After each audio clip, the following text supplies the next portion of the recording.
जो तीन बातें बहुत मुख्य हैं।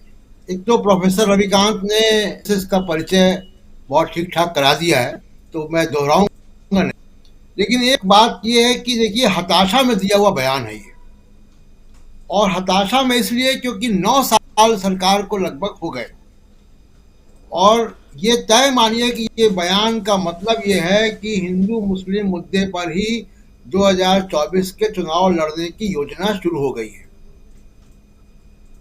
और यहां से अब आप देखिएगा कि सिर्फ और सिर्फ हिंदू मुस्लिम ही चलेगा अगले 1.25 तक चुनाव में बाकी है, और बहुत हिंसक होगा। जो हिंसा लगातार हो रही, उसमें बढ़ोतरी होने की आशंका है इस बयान के बाद। निश्चित तौर से ये खुली छूट देने का एक लाइसेंस है तमाम सारे फ्रिंज एलिमेंट को, जिसको बाद में ये मना कर देते हैं कि कौन फ्रिंज है और कौन मेन स्ट्रीम है इनका। तो एक तो ये बात है कि ये हताशा में दिया हुआ बयान है।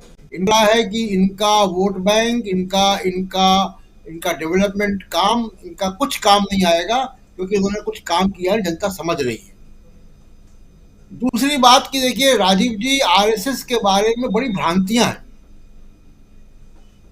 कि ये बड़े ताकतवर लोग हैं और ये जो चाहेंगे सो कर लेंगे। ऐसा बिल्कुल नहीं है। इनको 90 साल हो गए बिना कॉर्पोरेट पावर को हाथ में लिए, कॉर्पोरेट के आगे घुटने टेकने के बाद ही सत्ता में आ पाए हैं। और आज भी जो कॉर्पोरेट जिस तरह से नचाता है, इनको उसी तरह से नाच रहे हैं।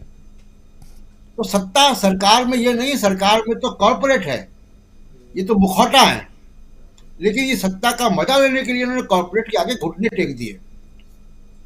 तीसरी बात देखिए, आरएसएस के सामने बहुत बड़ी चुनौतियां हैं। ये जो दशक है आरएसएस के लिए बहुत चुनौतीपूर्ण दशक है, चुनाव की बात, चुनाव के अलावा भी, क्योंकि बहुत नए तरीके के विमर्श हिंदू समाज में भी पैदा हो रहे हैं, और बहुत शक्तिशाली ढंग से पैदा हो रहे हैं। स्त्री विमर्श पैदा हो रहा है, दलित विमर्श पैदा हो रहा है, राइटर्स, फिलोसफर्स निकल रहे हैं।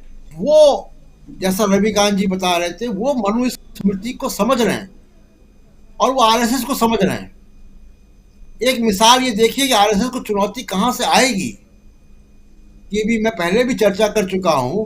कर्नाटक में एक राइटर देवनुरु महादेवा, उनकी एक किताब आई 65 पेज की, आला मट्टू अगाला आरएसएस, यानी आरएसएस की लंबाई चौड़ाई गहराई, जिसमें उन्होंने आरएसएस को मनुवादी संगठन बताया। वो किताब जिस महीने पब्लिश हुई, उस महीने 10 लाख बिक गई। वो घर घर बांटी जा रही है किताब। तो आप सोचिए, अब उसका नतीजा कर्नाटक के रिजल्ट में आपको निश्चित तौर पर दिखाई देगा।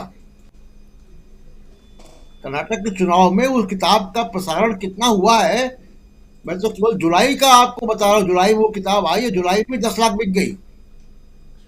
तो ये जो लहर वहां से साउथ से आ रही है, ये यहां भी उसके हवाएं यहां भी आएंगी। यहां भी विमर्श तेजी से हो रहा है इस बारे में। चौथी बात ये राजीव जी की आरएसएस ने अपना परिचय दे दिया। जो आपका हेडलाइन है कि राहुल गांधी के आरोप मोहन भागवत ने मोहर अपनी लगा दी, कि राहुल गांधी अगर आरएसएस को कह रहे हैं कि वो नफरत फैलाने का काम करती है, आरएसएस जो है वो हिंसा में बिलीव करने वाली संगठन है, तो वो बात उन्होंने तस्दीक कर दी। और पूरी दुनिया में ये बात जा रही है। पूरी दुनिया में राहुल गांधी ने जो आरएसएस का परिचय कराया, अब आरएसएस अपना परिचय खुद करा रही है। अगर उन्होंने ईसाइयों और मुसलमानों का लिया, तो आप ये सोचिए कि आज की 21वीं सदी की दुनिया में हम इंटरकनेक्टेड वर्ल्ड में, जब आप बात कर रहे हैं दुनिया भर के विदेश मंत्रालयों में ये बात चली गई। हम आरएसएस को भले ही कहते रहे कि एक्स्ट्रा कॉन्स्टिट्यूशनल अथॉरिटी है, लेकिन दुनिया के तमाम देश के शासक या सरकारें ये जानती हैं कि आरएसएस कौन है। आरएसएस वो है जिसके हाथ में नरेंद्र मोदी का रिमोट कंट्रोल है। तो ये दूसरी चीज जो रविकांत जी कह रहे थे, किसान की बात। देखिए, भारत तो संविधान से चलेगा ही, इनको संविधान से दिक्कत यह है कि संविधान कोई संविधान सभा में आके नहीं बन गया। संविधान की एक प्रक्रिया फ्रीडम स्ट्रगल के दौरान चली, उसमें हजारों लोगों की शहादत हुई है, लोग फांसी पे लटके हैं, गोलियां खाई हैं, लाठियां खाई हैं, जेलों में गए हैं। ये जब सब हो रहा था तब आरएसएस अंग्रेजों के साथ साठगांठ कर रही थी। इनका संविधान की उस प्रक्रिया में कोई भी योगदान नहीं है, तो इसलिए इनको संविधान से दिक्कत है। संविधान में जो कहता है वी द पीपल, तो वी द पीपल में सब है, उसमें डिग्निटी की बात है, उसमें बराबरी की बात है। ये डिग्निटी और बराबरी को गारंटी नहीं देना चाहते हैं। इसी संविधान सभा में जिसमें ये पारित हुआ है, जो डॉक्टर अम्बेडकर जिसके ड्राफ्टिंग कमेटी के चेयरमैन थे, उसी संविधान सभा में कुछ दमती लोग भी थे, ऐसा नहीं कि नहीं थे वहां। उनके नागरिकता के मामले पे विचार आप संविधान सभा की डिबेट में सुनिए, लगभग बातें हैं जो मोहन भागवत आज कह रहे हैं। बिल्कुल सही तो है। संविधान से इनको दिक्कत है। और आखिरी बात में कह के अपनी बात खत्म करूंगा कि ये बयान देने का ये है कि वो हिंदी हार्टलैंड तक सीमित रहना चाहते हैं, क्योंकि ये जिस हिंदुस्तान की बात कर रहे हैं, पहली बात कि हिंदुस्तान शब्द संवैधानिक नहीं है, संवैधानिक शब्द भारत है। तो जिस भारत की ये बात कर रहे हैं, उस भारत में कोई दूसरी भाषाओं का, दूसरे धर्मों का, तमाम जातियों का, तमाम बोलियों, तमाम तरीके की संस्कृतियों का कोई जगह नहीं है जी। अगर जगह होती तो लगभग 100 साल इनके पूरे होने वाले हैं आरएसएस के। एक भी व्यक्ति, एक रज्जू भैया को छोड़कर, प्रोफेसर राजेंद्र सिंह को छोड़ के सब चित्त पावन ब्राह्मण ही क्यों बने इनके सर संचालक।